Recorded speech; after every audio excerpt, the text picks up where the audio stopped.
That rusty Honda is embarrassing our family, my brother Marcus shouted across the parking lot of the Riverside Country Club. Get a real car or don't come around. I looked down at my keys, then back at my 2014 Honda Civic. It wasn't rusty, I kept it in excellent condition, but it certainly didn't fit in among the BMWs, Mercedes and Porsches that filled the lot during our monthly family gathering.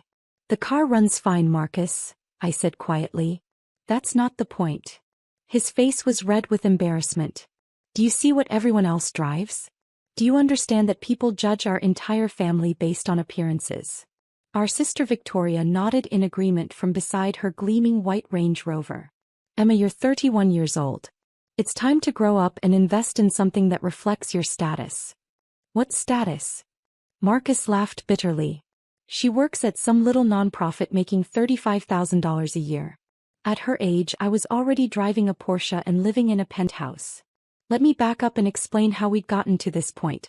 Our monthly family gathering at Riverside Country Club had started 3 hours earlier, and it had been a disaster from the moment I pulled into the parking lot. Dad had been waiting by the entrance, checking his gold Rolex with visible impatience. Emma, you're 20 minutes late. Sorry, Dad. I got caught up finishing a project proposal. Another one of your computer projects? Victoria had asked dismissively as she walked up in her designer heels and $2,000 dress. How are the keyboard lessons going? I teach comprehensive technology skills to underprivileged children. Right, charity work, Marcus had chimed in, straightening his $500 tie. When are you going to get serious about building a real career? Inside the club, the interrogation had begun in earnest. We'd been seated at the family's usual table in the main dining room, surrounded by the city's elite business families.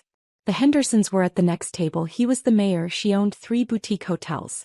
The Pattersons sat across the room. Both were surgeons who'd built a private practice empire. The Williamses held court near the windows, real estate moguls who'd developed half the city's upscale neighborhoods. Look around, Emma, Mom had said, gesturing subtly at the other families. These are successful people. Their children drive appropriate cars, wear quality clothes, live in respectable homes. I live in a perfectly good home. A starter house in Millbrook? Victoria had scoffed. That's where college graduates live for 2 years before moving up to something better. Some of us care more about mortgage-free living than impressing neighbors, I'd replied. That's when Marcus had really gotten started. Mortgage-free? Emma, you're 31. You should be building wealth, not just avoiding debt. You should be investing in appreciating assets, not just scraping by. I am investing. In what? Your Honda. Victoria had laughed. That thing is 10 years old. It's 7 years old and it's reliable. Dad had shaken his head sadly. Sweetheart, we're trying to help you understand something important. Success isn't just about being comfortable. It's about building something impressive, something that commands respect. Like what Marcus has built? I'd asked. Marcus had smiled proudly. Exactly. I'm a senior partner at Henderson Morrison & Associates. I bill $400 an hour. I drive a Porsche 911, I live in a downtown penthouse, and I'm closing on a vacation home in Aspen next month. And Victoria? I own 3 high-end boutiques in the shopping district, Victoria had announced. My stores generated $1.2 million in revenue last year. That's impressive, I'd said genuinely. Now tell them what you do, Mom had prompted hopefully. I run educational programs that teach technology skills to children who can't afford computers at home. The table had fallen silent. Around us, I could see members of other prominent families enjoying their conversations about business deals, investment portfolios, and vacation homes. That's nice, Dad had said finally. But what's your 5-year plan? What are you building toward? I'm building toward helping more children gain access to technology education. Marcus had sighed heavily. Emma, that's not a business plan. That's a hobby with good intentions. I disagree. Look, I appreciate that you want to help people, Victoria had said in the condescending tone she'd perfected over the years. But you can't live your whole life as a volunteer. You need to think about your future, your retirement, your ability to contribute meaningfully to society. I believe I am contributing meaningfully. By what metric? Marcus had challenged. How many people have you employed? How much tax revenue have you generated? What kind of economic impact are you making? I'd started to answer but Dad had cut me off. The point is, sweetheart, we're concerned about your long-term prospects. Teaching computer basics to kids is admirable, but it's not sustainable as a career. Why not? Because nonprofits don't pay well, Mom had explained patiently. Because you're not building any equity or ownership. Because you're essentially limiting yourself to whatever grants and donations you can secure. That's when Mrs. Henderson had walked over from the next table, smiling warmly at my parents. Robert, Linda, how lovely to see you both. And Marcus, congratulations on making senior partner. The mayor was just telling me about the brilliant legal work you did on the waterfront development project. Marcus had beamed. Thank you, Mrs. Henderson. It was a complex transaction, but we managed to structure it favorably for all parties. And Victoria, I adore what you've done with your newest boutique. The window displays are absolutely stunning. Thank you so much. We're actually expanding into accessories next quarter. Mrs. Henderson had then turned to me with polite interest. And Emma, your parents are always so proud of you. What field are you in? The table had gone quiet. I could see my family tensing, waiting to see how I'd handle the question. I work in educational technology, I'd said simply. Oh, how interesting. Are you with one of the tech companies downtown? I work independently, focusing on underserved communities. That's wonderful. It's so important to give back. After Mrs. Henderson had returned to her table, my family had looked at me with a mixture of pity and frustration. Do you see the problem? Victoria had asked. When successful people ask about your career, you have to give vague, apologetic answers. I wasn't apologetic. You said you work independently, Marcus had pointed out. That's code for unemployed. I'm not unemployed. But you're not really employed either, Dad had said. You're doing freelance work, project to project, grant to grant. There's no stability, no growth potential, no real business foundation. The conversation had continued like this for another hour, with my family systematically dismantling every aspect of my life choices. My career was unsustainable. My income was inadequate. My living situation was embarrassing. My car was a reflection of failure. The final straw had come when we were leaving the restaurant. At least promise us you'll think about making some changes, Mom had pleaded as we walked toward the parking lot. What kind of changes? Get a real job with a real company, Marcus had said. Something in corporate training or educational consulting. Use your skills in a way that pays properly. And buy a decent car, Victoria had added. Something that doesn't make people feel sorry for you. That's when Marcus had exploded about my Honda, shouting loud enough for half the parking lot to hear. Now, 30 minutes later, I was driving home with Marcus's red Porsche following close behind me in my rearview mirror. He'd clearly decided that our conversation wasn't finished, probably planning to deliver one final lecture about responsibility and realistic expectations. I lived in Millbrook, a middle-class neighborhood that Marcus and Victoria both considered beneath their standards. The houses were modest but well-maintained, with small yards and single-car garages. It was exactly the kind of place that successful professionals moved away from as quickly as possible. As I pulled into my driveway, I could see Marcus parking behind me, already shaking his head at the sight of my simple two-story house. It was painted white with blue shutters, had a small front porch, and looked like every other house on the block. Nothing impressive, nothing that would command respect at country club gatherings. Marcus got out of his Porsche and walked toward me with the determined stride of someone who'd spent the entire drive preparing his arguments. Emma, I followed you because we need to finish this conversation. What conversation? The one about your future. About making better choices. He gestured at my house. Look at this place. It's fine for a starter home, but you've been here for 4 years. When are you going to upgrade? When are you going to start building real equity? I own this house outright, Marcus. That's not the point. The point is growth, progression, moving up in the world. He looked at my Honda sitting in the driveway. And that car needs to go. I don't care if it runs fine. It makes you look like you're struggling. I'm not struggling. Then prove it. Show me one thing in your life that demonstrates success. One thing that shows you're building wealth instead of just scraping by. I looked at my brother, who had spent the entire evening lecturing me about appearances and status symbols, who was so concerned about what other people thought that he couldn't see past his own assumptions. Marcus, since you're so concerned about cars, Would you like to see my collection? Your collection? He snorted. What, do you have two Hondas hidden somewhere? I walked to my garage and pressed the button on my key fob. The large door began to rise slowly. These are my weekend cars, I said as the door revealed the contents of my garage.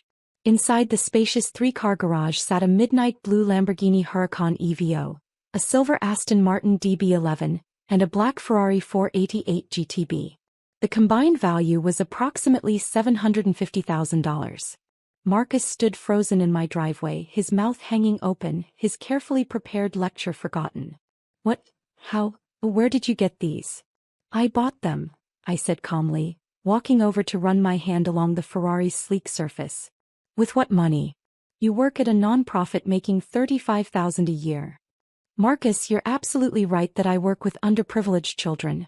What you don't know is that I don't work for a non-profit organization.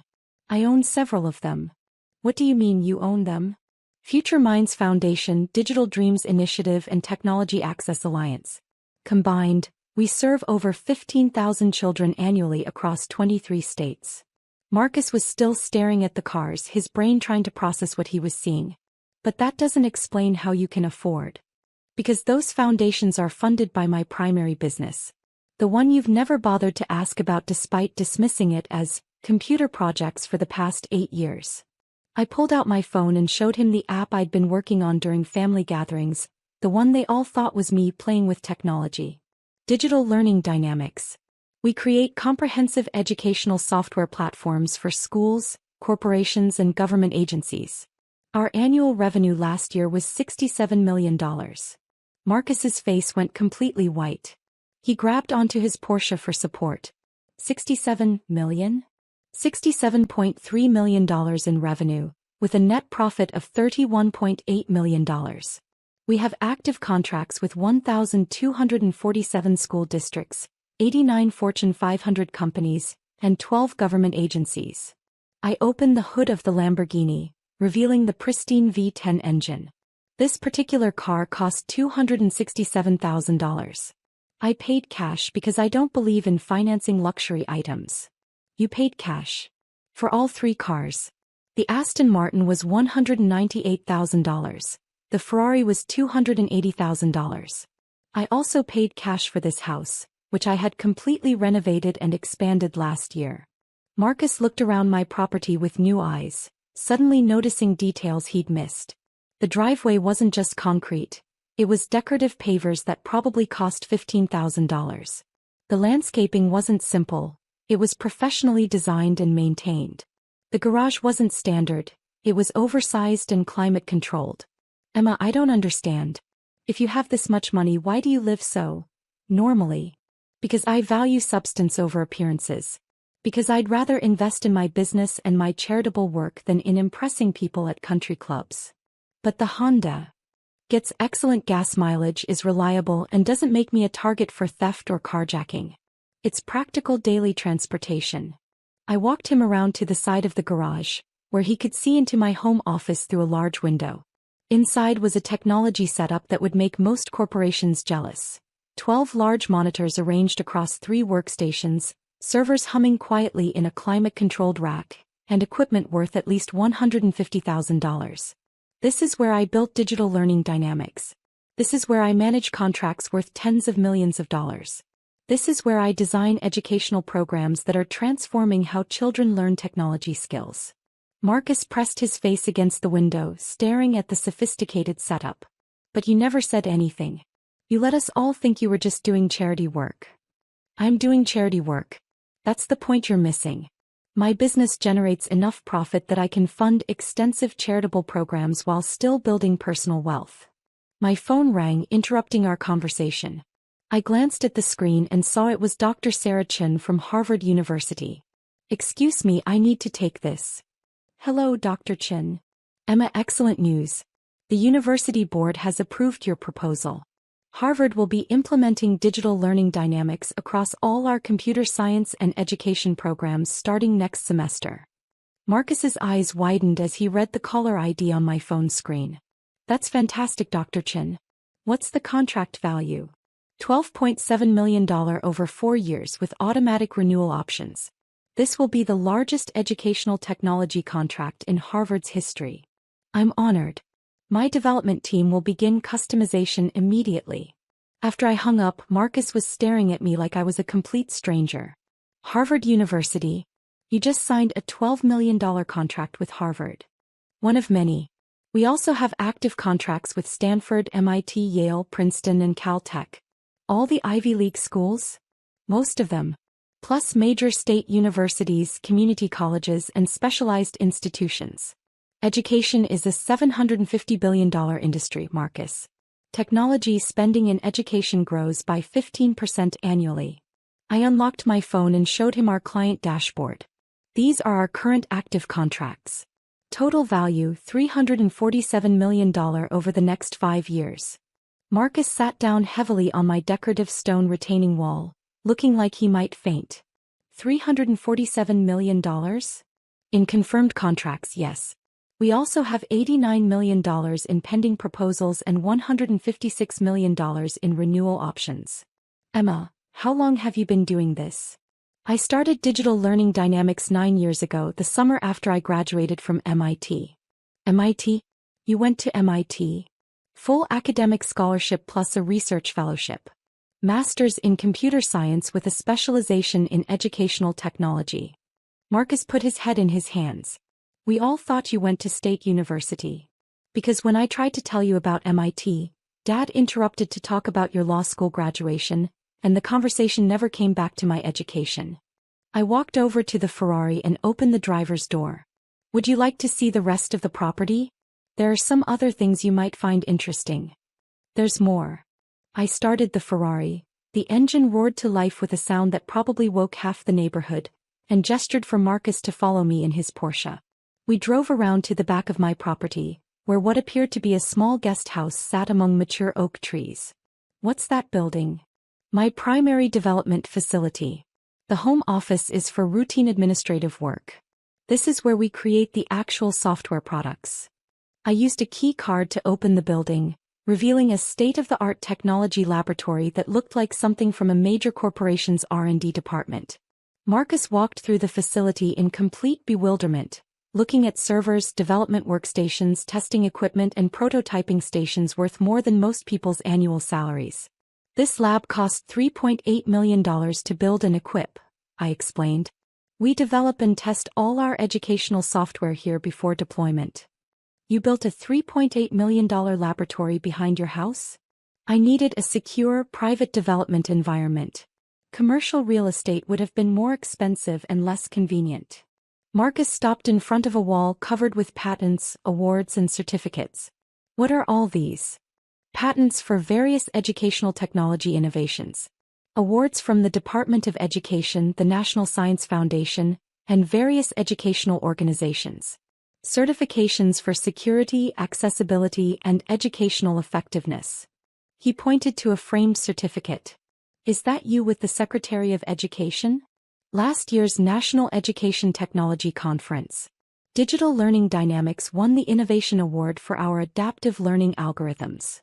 Marcus studied the wall more carefully, reading award after award. Outstanding contribution to educational technology, Entrepreneur of the Year, Technology Sector, Innovation Leadership Award, Educational Excellence Recognition.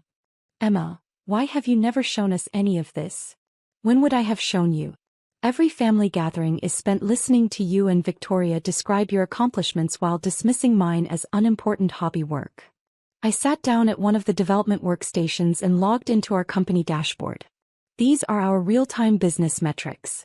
Currently, 1.3 million students are actively using our learning platforms. Our software is deployed in 47 states and 18 countries.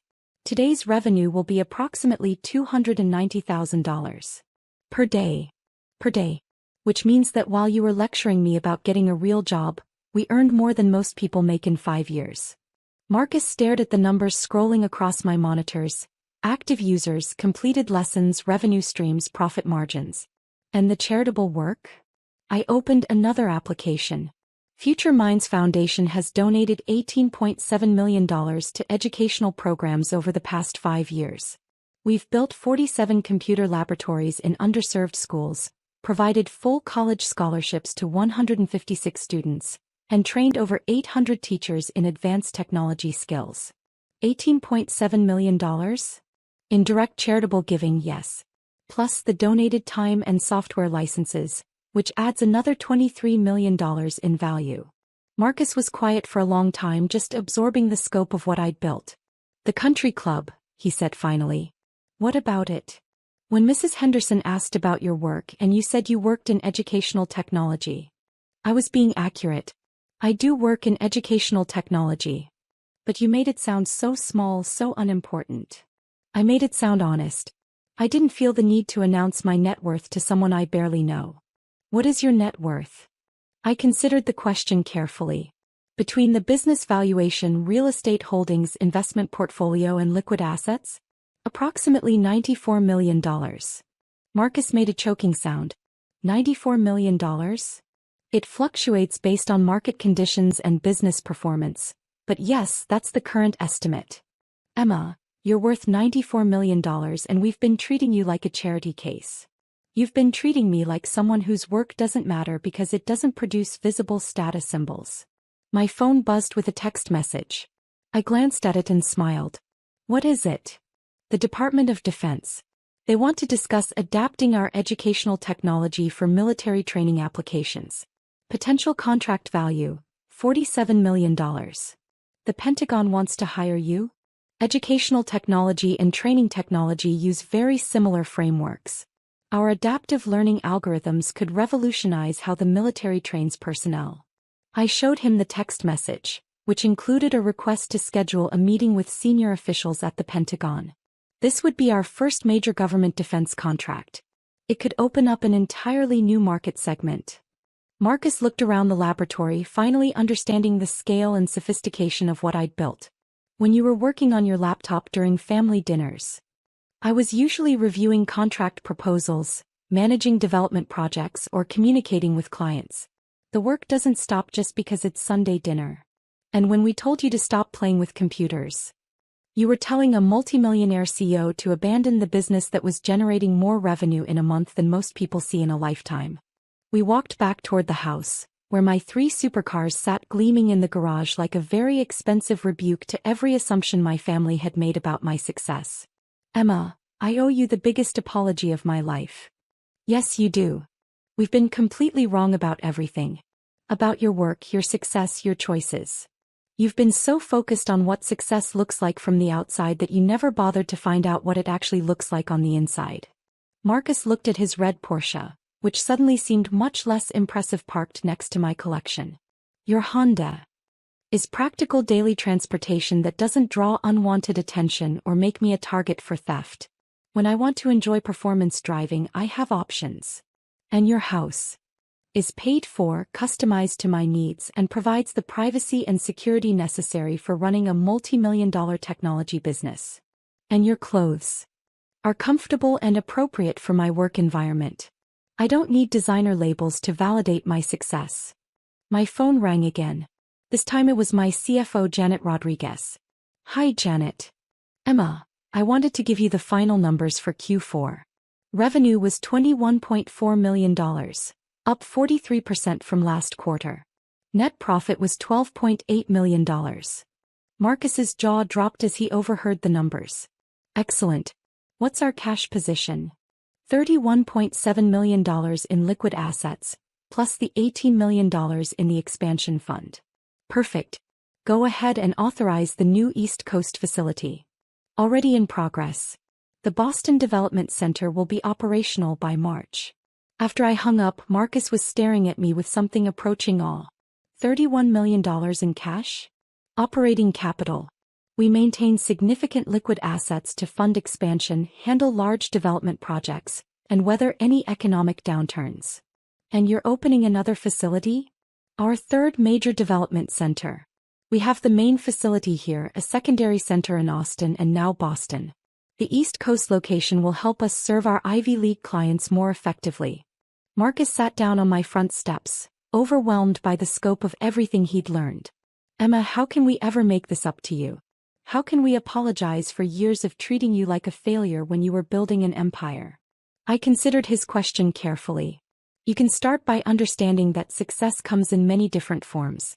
You can stop judging people's worth by their possessions.